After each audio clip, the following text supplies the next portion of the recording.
A man paddled a small canoe out into the North Sea one cold morning and simply never came back. His family grieved him. His wife buried an empty coffin in her heart and cashed the insurance. For 5 years, the world believed he was dead. He almost got away with it. He would have gotten away with it if not for one photograph he forgot even existed. This is the story of a man who tried to erase himself, and the small mistake that took 20 years, and everything he had, to finish him. March 2002. On the northeast coast of England, a former teacher and prison officer was drowning, not in the sea, but in debt. Failed property deals. Credit cards stacked on credit cards. He owed more than he could ever hope to repay, and the letters kept coming. So he made a decision. One cold night, he took his canoe down to the water's edge, pushed it out to sea, and vanished. When the wreckage of the canoe washed up, and the man could not be found, there was only one conclusion anyone could reach. He had drowned. An accident. A tragedy. Search teams combed the coast. They found the broken canoe. They never found him because he was never in the water. He had climbed out, walked home in the dark, and let the world write his ending for him.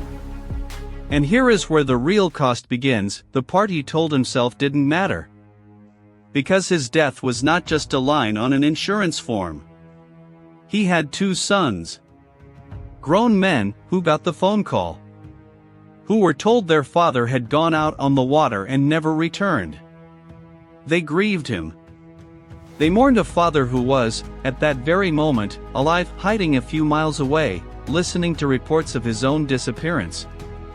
His wife played the grieving widow, and she played it well. She wept at the inquiry. She accepted the condolences.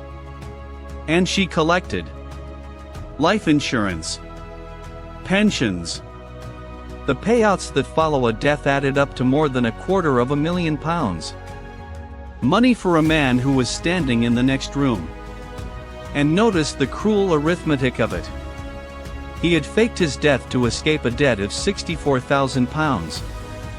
To wipe out that debt, he committed a fraud nearly 4 times larger and staked his family, his freedom, and his name on getting away with it. Because that was the secret hiding inside the secret.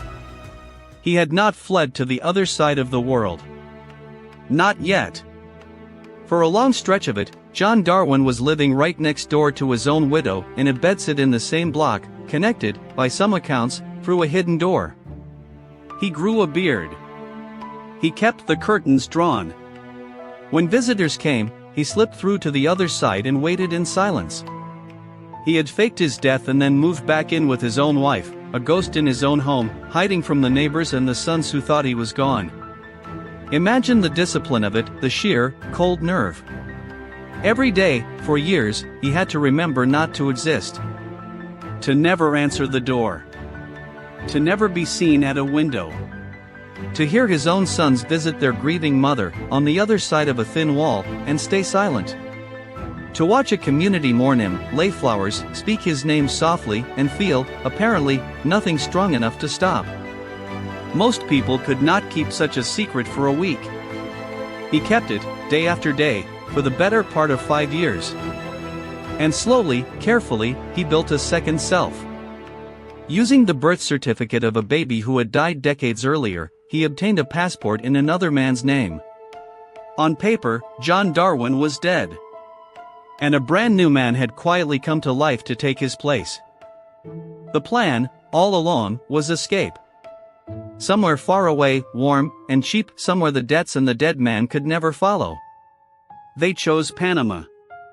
The couple began moving money out, scouting property, planning to buy land and start again where nobody knew their faces. And in 2006, house hunting in Panama, they did the most ordinary thing in the world. They posed for a photograph at a property company, a happy couple, looking to invest. A routine promotional picture. It went up, quietly, on a website. And then they forgot all about it. That photograph would sit there, harmless and forgotten, waiting. It would take a year. But it would end everything. December 2007. The Panama Plan had started to unravel money troubles and immigration snag, a scheme that needed him to be alive again. So John Darwin walked into a police station in London and said one of the strangest sentences an officer has ever heard. He said, "I think I'm a missing person." He claimed amnesia. He said the last thing he remembered was 2,000 years ago, that he had no idea where he'd been, no memory of the last 5 years. A tragic case of a man who had wandered off, lost himself, and finally come home. His sons were told the impossible, joyful news: "Your father is alive." For a few days, it almost worked. It was a miracle story. The nation was gripped. And then someone, somewhere, typed his wife's name into a search engine. There it was. The forgotten promotional picture from Panama. John Darwin and his wife, smiling, standing in a property office, dated 2006. A year after his supposed amnesia began. In a country he claimed never to have visited. With the wife who had buried him. The image raced around the world in hours. The man with no memory of the last 5 years had been photographed, mid-plan, halfway through them. There was no amnesia. There was no accident. There was only a lie, finally caught in the daylight by a snapshot he had posed for and forgotten. The rest came fast.